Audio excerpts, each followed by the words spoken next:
Fala, galerinha! Beleza? Eu sou Marcelo Bolinha e estou resolvendo a prova de física da AFA de 2023. Eu vou fazer agora a questão 23. A questão diz assim: a figura ilustra um sistema formado por um paralelepípedo homogêneo de base quadrada em repouso e apoiado sobre uma barra, disposta na horizontal e sustentada por dois fios A e B. Inicialmente, os fios, a barra, possuem o mesmo comprimento. Beleza. Os fios A e B são feitos de material cujo coeficiente de dilatação linear valem, respectivamente, αA e αB. Ao produzir uma variação na temperatura, Δθ, em todos os elementos desse sistema, observa-se que todos se dilatam. Permanecendo os fios na vertical, a barra se alinha e o paralelepípedo fica na iminência de escorregar e também tombar em relação à barra, conforme a figura 2. Nessas condições, e considerando que, após a dilatação, o paralelepípedo tem altura h e sua base quadrada tem aresta b, pode-se afirmar que a razão h sobre b vale. Então, se a gente for analisar esse problema, a primeira coisa que a gente tem que fazer é descobrir qual deve ser a inclinação da barra para que esse bloco não caia, né? Então, a primeira coisa que eu vou fazer na resolução da questão é achar o ângulo ou a condição de tombamento, tá? Como a gente vai achar a condição de tombamento? Imagine a seguinte situação, né? Vamos lá. A gente tem lá o que ele vai dilatar, né? Essa inclinação, né? A dilatação vai provocar essa dilatação, aonde a gente pode dizer o seguinte, que esse ângulo aqui eu vou chamar de ângulo θ, beleza? Bom, o que acontece? O paralelepípedo, ele está aqui em cima, né? A gente sabe, de acordo com o que o problema falou, que ele tem, aqui vale B e aqui vale H. Note o seguinte, esse ângulo, ele pode ir aumentando, aumentando, aumentando, até eu chegar a um limite que esse bloco, ele vai tombar, né?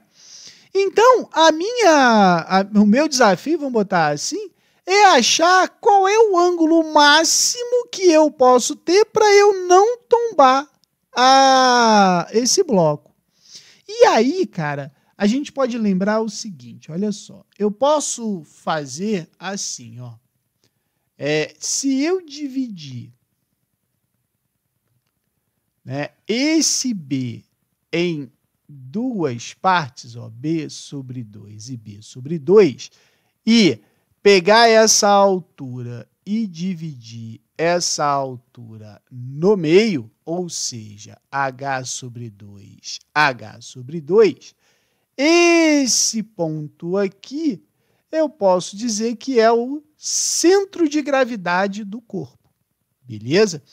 Então, eu posso dizer que o centro de gravidade, o peso, vai estar nesse sentido, tá? Então, a gente pode dizer que, como é um plano inclinado, eu posso dizer que esse cara aqui é o meu PY e esse cara aqui é o meu PX, beleza? Então, o que acontece? Eu não vou fazer como a gente chega, a projeção desses vetores. Mas a gente tem que lembrar que o meu PX é igual a P seno do ângulo E o meu PY é igual a P cosseno do ângulo, beleza? No plano inclinado, o seno e o cosseno trocam de lugar. Aí, olha só aqui qual é a sacada da parada. Quando o bloco vai tombar, o ponto de apoio dele é esse aqui. Esse ponto de apoio, lembra que a gente chama lá no momento das forças das alavancas de polo? Então, eu posso dizer o seguinte, no polo eu tenho a atuação dessas duas forças. Então, veja bem, se eu analisar o não tombamento, eu posso dizer que o momento das forças na direção x tem que ser igual ao momento da força na direção y para não tombar. A partir do momento que a força na direção x for maior que a força na direção y, ele tomba. E a gente sabe que momento é o quê? É a força na direção x vezes a distância x até o polo. E a força na direção y vezes a força até o polo na direção y. Beleza? Quem é Px? A bola Px é igual ao P seno do ângulo. E a distância de x ao polo? Qual é essa distância aqui? Ué, bola, h sobre 2, cara. h sobre 2. E o py? O py está aqui, né? O py vale quem? P cosseno do ângulo. E qual é a distância do y até o polo? É b sobre 2, não é? Ó, então, é b sobre 2.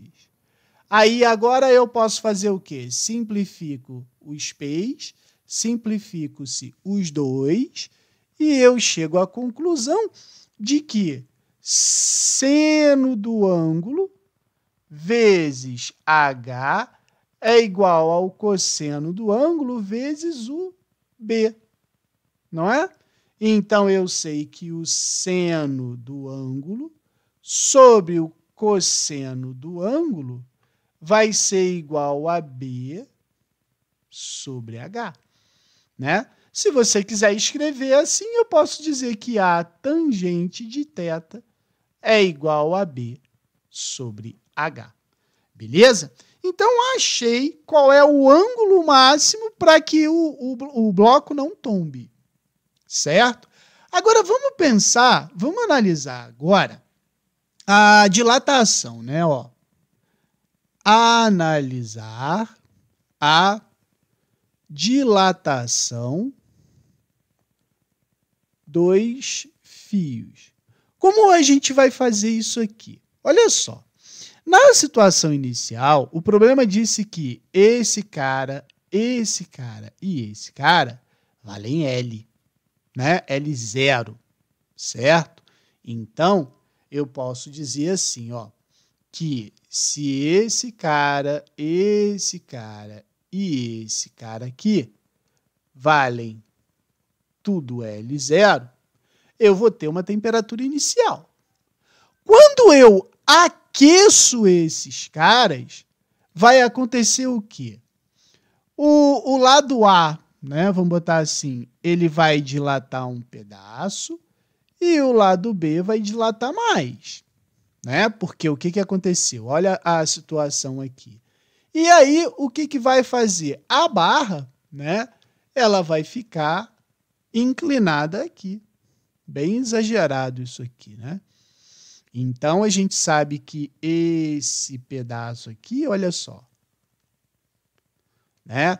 Aqui vale L0, aqui vale ΔL de A e aqui vale ΔL de B, né? Foi o que elas aumentaram. E quanto que vale esse pedaço aqui?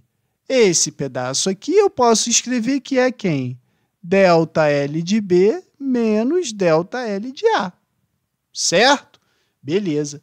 E aí, essa inclinação que a rampa aqui teve vai ser a mesma inclinação máxima para o tombamento, né, para não ocorrer o tombamento do bloco. Então, esse ângulo aqui é θ. Agora, saca só. Qual é a relação trigonométrica que vai me dar cateto oposto sobre o cateto adjacente? Ué, bola, tangente. Então, eu sei que a tangente de θ é igual a ΔL de B menos ΔL de A divididos por L0. E olha que legal, eu tenho tangente aqui e tangente aqui.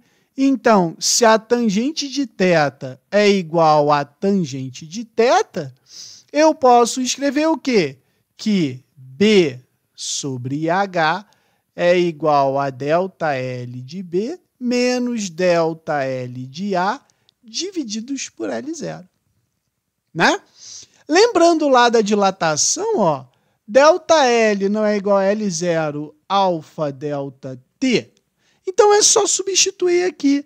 Então, vai ficar assim, ó, B sobre H vai ser L0, alfa de B, delta T, né? Menos L0, alfa de A, delta T, tudo isso divididos por L0. Se esse termo tem L0, esse tem L0 e esse tem L0, eu posso simplificar. Então, eu sei que B sobre H pode ser escrito assim, ó, vou botar o ΔT em evidência. ΔT que multiplica alfa de B menos alfa de A. Só que note, a gente achou, né, B sobre H e o problema que é a razão H sobre B. Então, é só inverter, né? Se eu for inverter isso aqui, vai ficar assim, ó, que H sobre B é igual a 1 sobre alfa de B menos alfa de A vezes o ΔT, né? Então, a letra A está errada, a letra B está errada. Aqui na letra C está alfa de B mais alfa de A. Não, está errado. Alfa de B menos alfa de A vezes ΔT. Resposta, letra D. Beleza? Qualquer dúvida, deixe nos comentários que eu te respondo.